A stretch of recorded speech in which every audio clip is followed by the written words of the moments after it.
And it is because of this strong love of God that brought us here together this week. We've come from the north, we've come from the south, we've come from the east, we've come from the west, celebrating this strong love of God. But it's time to go. Oh, I wish to God that we were going back into a world that was filled with loving people of God. I wish we were going to a world that was no hunger, no pain, no injustice, no racism, no hatred. But we go into a world where people are hungry. We go into a world where people are lonely. We go into a world where people are without hope. But the good news is, we're carrying the Word of God with us. Because we are people of hope. So go, my friends. Go back to your villages and go back to your cities. Go back to your schools. Go back to your churches. Proclaiming that this God who we serve, love is so strong because that love is within us. So this is our benediction.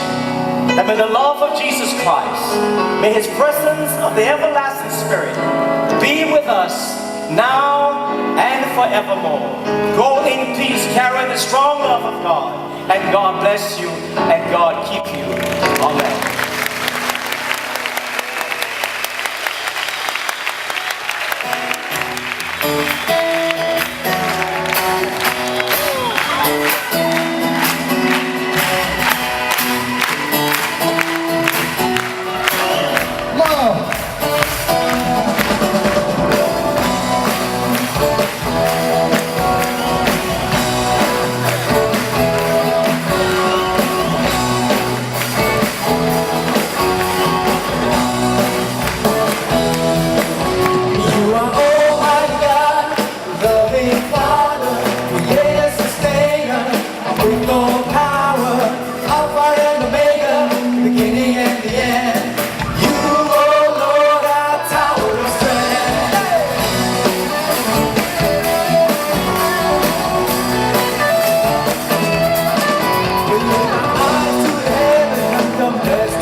Your mind.